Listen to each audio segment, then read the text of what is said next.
West Ninth is an owner-occupied street. From approximately West Ninth towards the river, it's owner-occupied. I commend Lisa and Jim and the developers for what they've done in the neighborhood. What I would ask is that you look at the development on the north side. I have no issue with this new proposed zoning classification. Other than that, it may cause a density issue, which could then lead to more issues with crime. I wasn't here when you had the vote on the vernal pond, the overflow from the city, and I didn't get a chance to speak on that, but as a scientist, I am appreciative that you chose not to change that classification. There are indigenous species that live in that area that rely on that temporary wetland. What this new RU plan proposes is that there's no 25-foot setback that all of us in North Little Rock have to deal with. Would this be applicable? Would this be an acceptable development in Lakewood? Would this be acceptable in Shady Valley? Would this be acceptable in North Hills? If you do not believe that it would be, then why would it be acceptable in Bering Cross or in Rockwater Village? Now, as you know, or as you may not know, the streets in our neighborhood are pretty doggone narrow. Will the city be responsible for widening those streets, or will those streets be widened by the developers? And if the city is responsible, then I, through my taxes, am paying for this. I don't believe that we in our neighborhood should be responsible for widening the streets. They've not been widened in 28 years. Now, there's an alley behind my house that has not been tended to since I moved into the property. If I'm going to have someone abut it to my backyard, will the city give up their easement for that purpose? So I had my phone on because I needed to make a few notes while we were sitting here talking. And when we talk about duplexes, we're talking about a transient population. Does a transient population stabilize a neighborhood that has undergone so many changes over the last 28 years? I beg to differ. We, as an owner-occupied neighborhood, do not agree with this.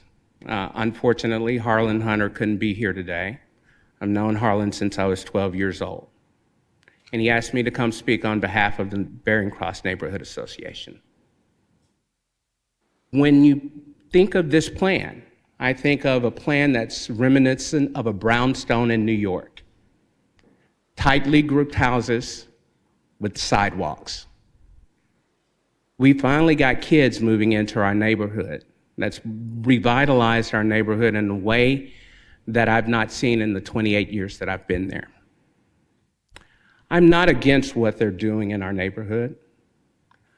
I ask that you take your time to really research this and determine whether or not you believe it's of value to my community. I'm not quite sure if I agree with what they're doing. I agree with their intent. I would ask that you research this topic more before you vote yes. And thank you. Okay. Now, tell me again what your address is. 1406 West Ninth. So the intersection of 8th Street and Frank. So what we're voting on today is to vote on the south part for the RU. And the north part for the R4. Yeah, that's the which duplex. is going back to what it was 10 years ago. Yes, sir, but I'm sorry. Let me ask. And it's zone what now? C6? Zone C6. And tell him what can go in a C6 if we don't redo that. It would allow commercial. And yes, we spoke yesterday. Yeah. We spoke yesterday, and I understand that it would allow commercial. Frankly, I'm not sure if I'm against that. What I'm against is properties abutting my backyard. What I'm against is the changes that I see coming. I don't believe, or I would ask you to research this more before you make a decision. Let me ask Sean one more. Well, on the R4, it would have the setback, would it not? It would have the same setback as his property does. So It's there'd be a 25. 25-foot Yeah, on the so rear. The R4 would be, all right. All right, so you would still have the setback. I will still have the setback, all right. sir. All right. Just as your property does. Okay, that's not what we discussed yesterday. I didn't get that intent, that understanding yesterday when we were talking. That might have been an RU. Okay, So, but next to your property will be R4. All right. And there's no plan for development at the moment at that. So there is no building permits or streets or anything being planned at the moment. But whatever was planned back there would have the 25-foot setback. There we go. all right. I want you to understand that I'm not against what Jim Oh, Lee said. I understand, and we do have a kind of a project like this going on in Lakewood, so I understand your concern. And so on Randolph. So, yes, sir, Chairman. Yes, you mentioned something about you representing a neighborhood association Yes, down sir. there?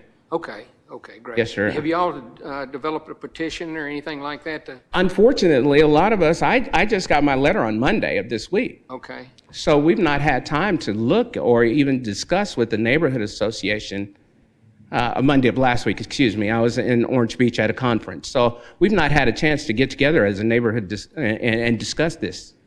okay. You know, you brought up a kind of an interesting point there about the infrastructure in that area and the rest of the neighborhood. It's further over towards your house, Ninth, and even that area. Of who's going to pay for the infrastructure here. You know, I don't know the answer to that. I can't recall who funded the improvements to Parker Street there by the porches. Do you know, does the applicant know the answer to that? Yes, I sure do. As the developer of the porches, we were responsible for the widening of Parker Street. We paid half, and the city paid half because we were building on half of Parker Street. So we paid for the widening half of Parker Street, streetlights, and the infrastructure for the porches, sewer, water, electric, buried it underground, and the redoing of the lane behind the porches. Thank you. Thank you. Mr. Banks? Well, I had gotten a little confused with, at one point you said you was not against this, but then maybe you said I don't know, you confused me a little bit. I think the main thing that Harlan and I, in our discussions, was this new classification. I wasn't aware of a new classification. When I did my research, I found your zoning classification and there was no RU in it. So I had to call in order to get an explanation as to what an RU was. And so the construction and what they're doing, I approve of, but the closeness of houses is going to lead to some issues, I believe, because I've traveled quite a bit in my life, and I've traveled to cities with high-density neighborhoods. And unless you've been there and you've been there for a while, you don't understand the issues that you face with high-density neighborhoods. I don't know of a high-density neighborhood in North Little Rock. Are there any? Yes, Mr. Chambers. Mr. Chambers? Yes, sir. I just want to say that I live in a high-density neighborhood. The lots are as small as 25 feet wide and as wide as 60 feet wide. That's the range of lot sizes. They range from as small as 3,000 square feet and up to 7,500. The setbacks range from 0 to 25, and it's called Argenta. It's just down the street from where you live. So if you want, you can see how that neighborhood functions. I can show you where the little shotgun houses are and how tiny the lots are, and everyone lives peacefully there, best of my knowledge. So I live in an RU neighborhood. I live next to 2 duplexes on one side and a boarding house on the other. And across the street from me is yet another rental.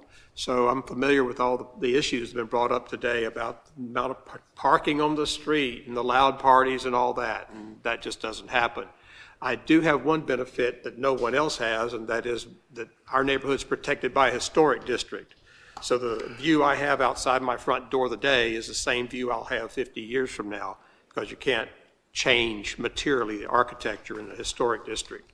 So I understand the density, I understand the various sizes of buildings, and I understand what the applicant's trying to do in terms of their zoning. It is, RU is an improvement over the zoning for C6, because that allowed the individual houses to run a business out of them if they wanted to, and this was an effort to remove the commercial aspect of the C6 zone. That's basically the difference between RU and that right, between RU and C6 was it's C6 without the commercial part. I think my little plan here just basically showed that they're returning it to R4 to the north, just waiting until they're ready to develop that. They will have to come before us, they will have to notify you, there'll be a complete discussion before anything on the north half of that property is done. And by all means, please come forth and bring the neighborhood's position at that time for the northern half that's not going to be developed as part of this. Thank you, Mr. Chambers. Mr. Spencer, when is the city council going to vote on what we're voting on tonight?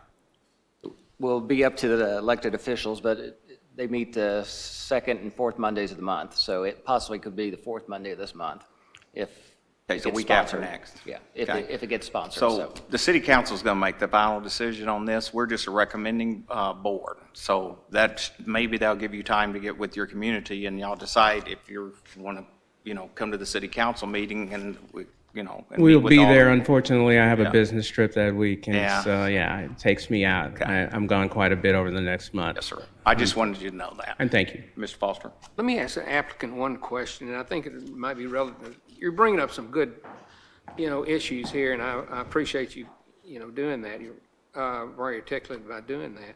How do the size of the lots we're proposing here, how do they compare to the size of the lots over in this gentleman's neighborhood, further to the north? They're about the same size, maybe a little larger.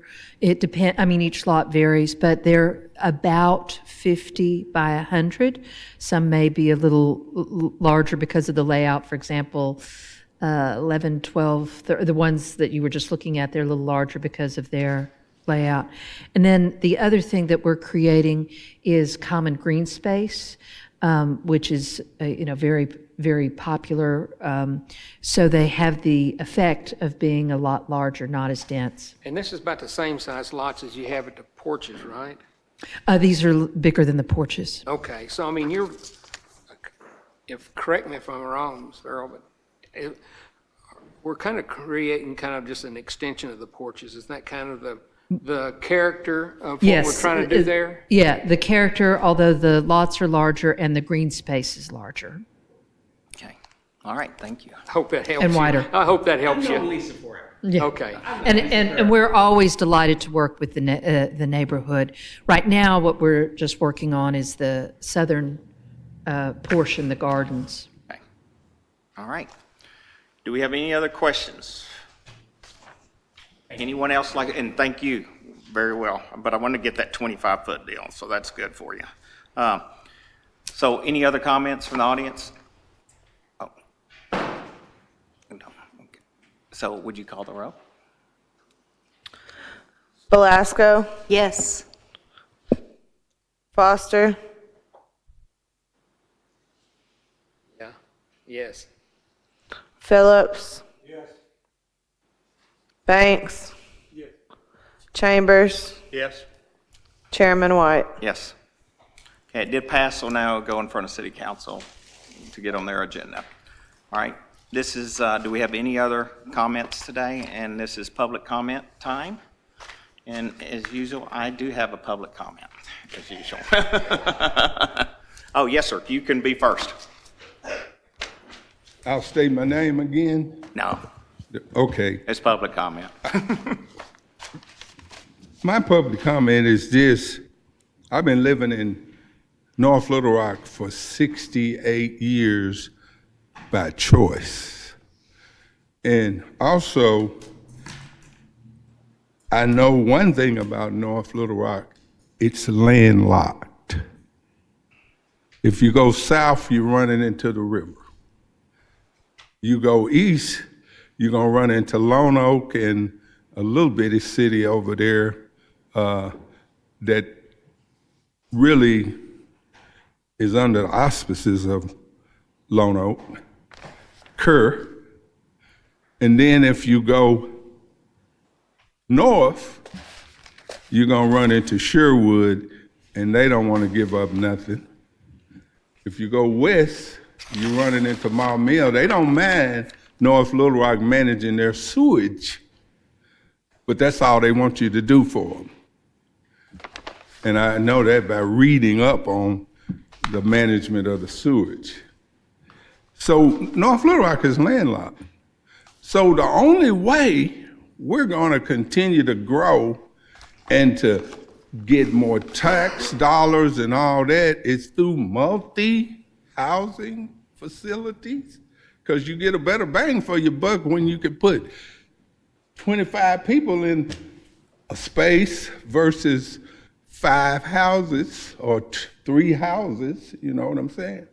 So I just want to thank you for thinking outside of the box and understanding where we are and trying to promote growth in North Little Rock and to make it easier for people to join us in building houses and structures and things for occupancy in North Little Rock. Because we got to go up in most cases because we can't go out too much. That's my comment. Thank you very much. Thank you so much. I appreciate your comment. All right, I have a question. Since Ms. Chambers brought it up, actually.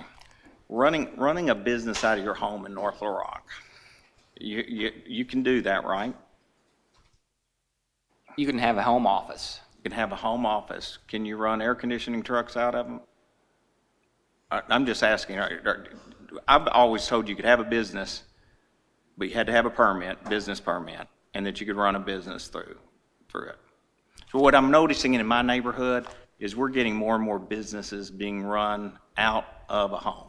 One is on Glenmere. We got an air conditioning company. He's got one truck that's parked on the upper, that's the road that's like this. Right. He's got a truck up here, and then he's got 3 cars, and and he's running a business out of it. Is that legal or not legal? Well, with a home office, you're not supposed to have commercial vehicles there. Okay.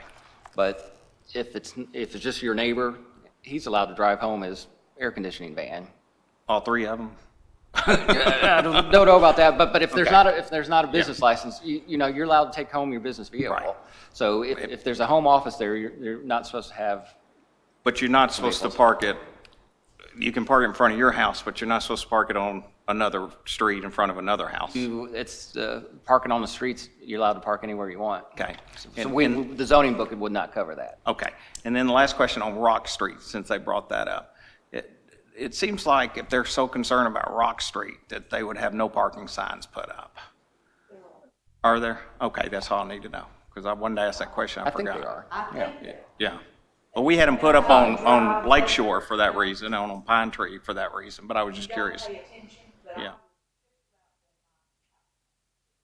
Okay. Okay, thank you. It's also important to understand that our minimum residential street, standard residential street is 27 feet, back of curb to back of curb. That's parking, 2 drive lanes and parking, okay?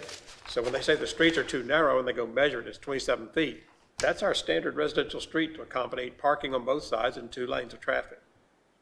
Not 2 lanes of traffic at 50 miles an hour both directions simultaneously with parking. It kind of slows you down a bit, which is good. So moved. Made a statement about the street, is that curb to curb? Back of curb to back of curb. Back of curb. Yes. Yes, We second. already made and seconded it. Hey, that's the longest meeting